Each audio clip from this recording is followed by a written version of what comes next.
Hello and welcome. This is Ranjitha and I'm back with another card making tutorial. Today I'm going to show you how you can use your stencils and make some unique backgrounds and then turn them into beautiful cards using some die cuts. I hope you will like it, so let's get started. I have first cut out my card bases. These are slightly smaller than A2 size and are cut out from classic white cardstock. I also have a bunch of stencils that I will be using for today's backgrounds. For the first background, I've taped down my card base here and I'm using the stencil called Swirly Circle from Craft Angles, and I'm again taping it onto my card base so that it doesn't move. Then I'm blending over some Distress Oxide inks in different shades of yellow.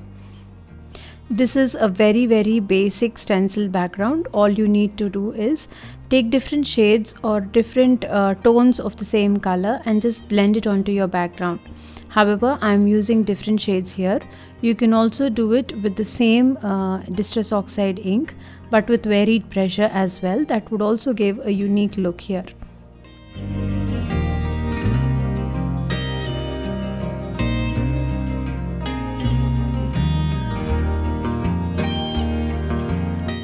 Once I am happy with their inking, I am going to peel off the stencil, and then with the same brush, without taking any more excess ink, I am just going to soften the background a little bit by just adding in a hint of color here and there. That's it, our first stenciled background is ready. Now let's quickly move ahead to the second background. For the second card base, what I'm doing is I'm taping down my chevron stencil here onto the card base, but I'm not using the entire card base. I'm placing the stencil such that only 1/3 or less than half of the card is covered with the stencil. Since this is a delicate stencil, I'm making sure that I'm taping down my card base and the stencil properly, and I'm making sure that I blend the inks with a very delicate hand.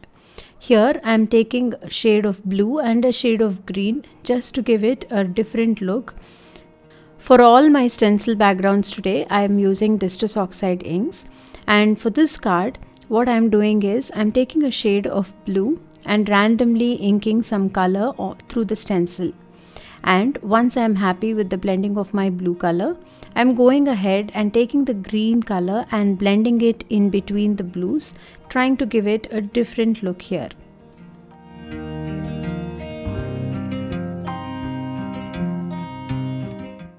I wanted to play around with the look of the stencil, so I'm blending two different colors here to add some more interest to the background.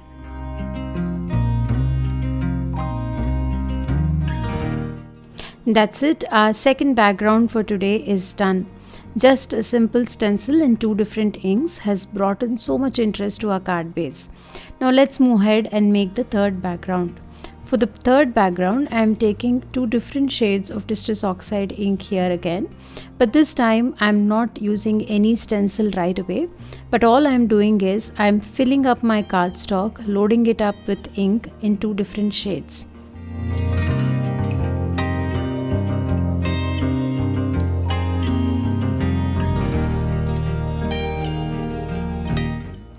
I am being very random here, but all I am doing is adding two different shades, making sure that they are blended very well and there is no blank space on my cardstock. I am properly soaking up my card base with some ink here. Don't worry if you're not able to blend both the colors smoothly.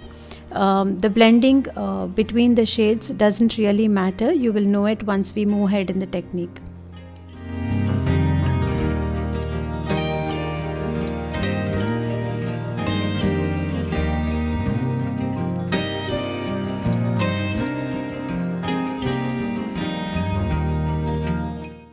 Once my background is all inked up and completely dry, I'm going ahead and using the circle mask stencil and also some white pigment ink. Here I'm using Hero Arts white pigment ink, and I'm blending in the white ink through different sized circles here.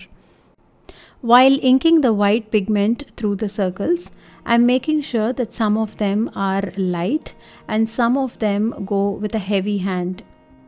The lighter circles with a much lighter hand and lesser ink would look as though they are much farther placed. This way we are going to achieve a bokeh effect. This is an effect that is usually done in photography, and I wanted to mimic such an effect using a simple circular stencil. The circular mask stencil from Craftangles is very handy for making many more such techniques. However, if you do not have this stencil, all you can do is cut out different size circles onto a cardstock and use it as a stencil here.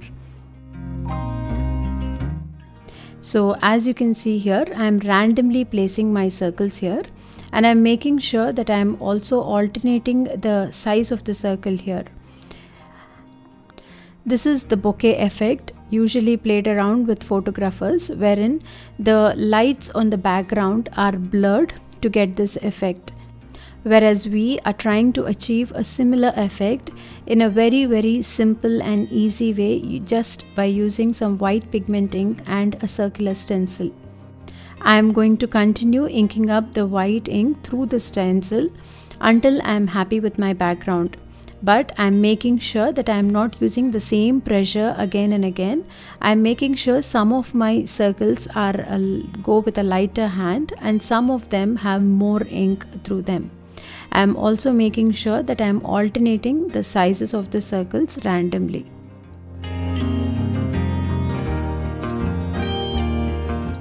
That's it. Our third stencil background is also ready. You can see how beautiful this background turned out. Since our backgrounds are so beautiful, I didn't want to take the focus off them. So I have just taken plain black cardstock and I have cut out some flowers and foliage here to finish up our cards. Now let's quickly turn all these beautiful pieces into cards. For the first card here, I'm taking a blue colored card base here in the size A2. And then onto the stencil background, I have stamped a sentiment here that says everything is better with a friend. I wanted the card to be very simple. So first I'm adding some liquid adhesive here onto our stenciled card panel here, and I'm adhering it onto this A2 sized card base. And then using some liquid adhesive, I'm going to add this black die cut here. That's it, our first card is done. I really liked how beautiful this card turned out. Now let's quickly go ahead and make the second card. So for the second card, I'm cutting down this panel into 3 smaller circles and I'm then randomly adhering them onto a A2 sized white card base here. A very simple and unique design. All I'm doing is adhering up these circles here.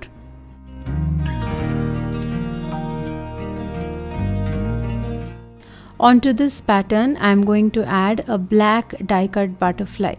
A very clean and simple card design. To finish up the card, I'm just adding a word die cut here that says smile. Simple and beautiful, isn't it? Now that we have cut out 3 circles, I am also left out with some more ink blended background here.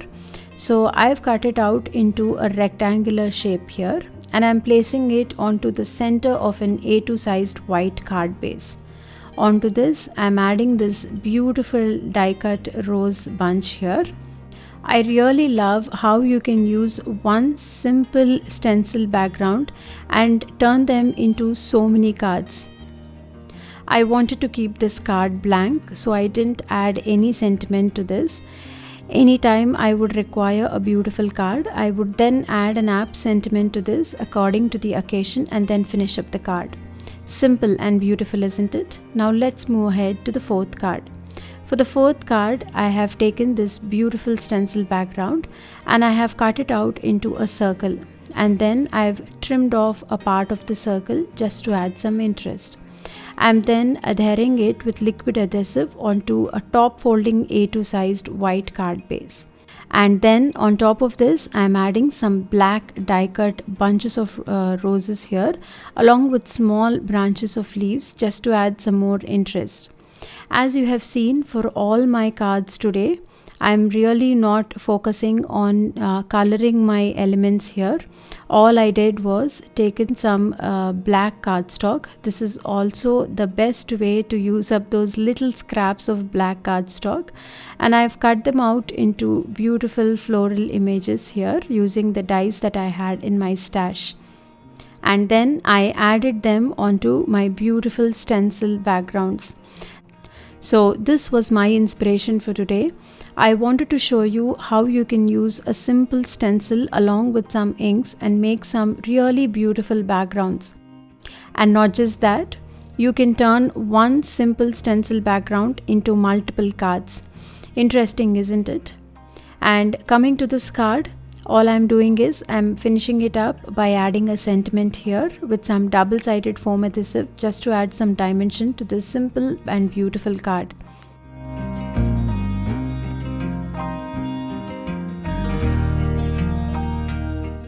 With this, we are done with the last card for today. I really liked how beautiful these turned out. Just a simple stencil paired along with some beautiful inks and black die cuts, we made such unique and simple cards in just no time. You can see the close-up images of all the finished cards here. I really liked how beautiful and vibrant they turned out. All the product links are shared in the description below. And if you make something similar, don't forget to tag us on your social media at Craft Angles. We would love to see your take on this simple, beautiful technique. And also, for more crafty inspiration, do subscribe to this channel, like and share this video. Thank you so much for stopping by. I will be back soon with some more crafty inspiration. Until then, bye.